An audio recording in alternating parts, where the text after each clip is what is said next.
Hello. So, for those of you who don't know, my name is Caesar, and Kim and I have been working on a collection, a master series of essence, of spirit, of just some of the greatest minds that ever lived.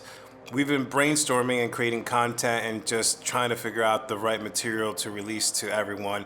And during those brainstorming sessions, we've actually come across some cool information that we'd like to share. So this is some raw, unedited information that we wanted to share from just some of our private recordings that we thought you would like.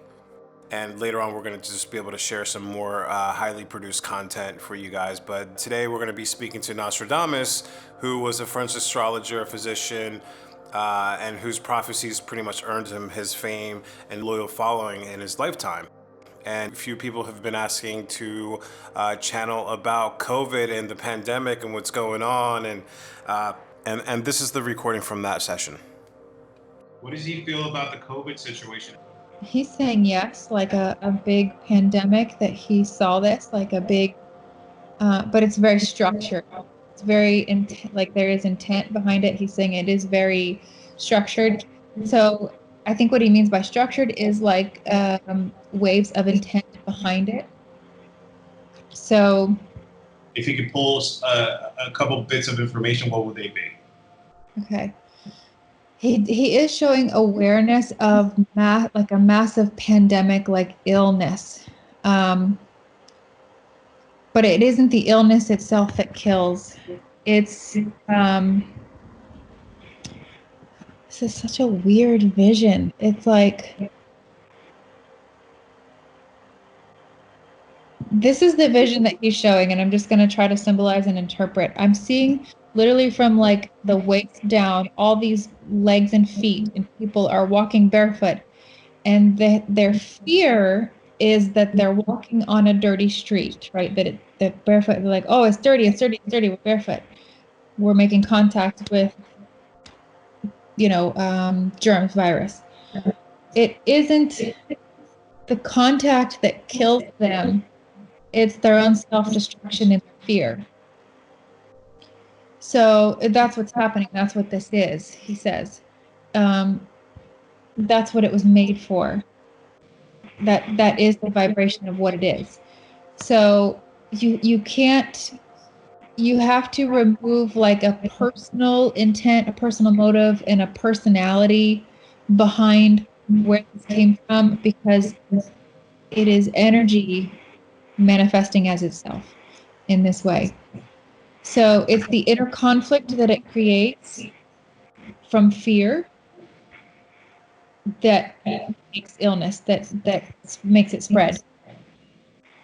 I don't know how else to put that into words, but it's like that's what spreads. He's saying it's not an actual contagion.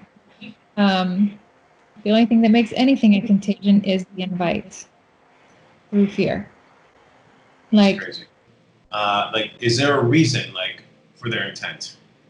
Well, that's kind of what he was talking about. Like, you have to even remove that belief, because that's not where it comes from. It comes from a deeper level, like energy manifesting. And then basically it's going to attach to the right personalities to be born. Right? So, like, let's say if the theory is real that there are Chinese people in Wuhan that created this in a lab, that might be true. But the energy still started as energy and needed a personality to attach to be born. There had to be resonance in order for someone to even say yes to this, to create. Right? So it's an energy. So we're now questioning the energy, not the personality, he says. Does that make sense? So yeah, it does. It's just a low level, like a low vibration, very dark, intense energy that is going through its own transmutation, like transcendence. So transcending, but also dying. And so it has to, anything that does that has to have awareness before it can transcend. So that's why it's here now in our knowingness, because he's saying it has to be in our awareness. Well, not our awareness persons, but it has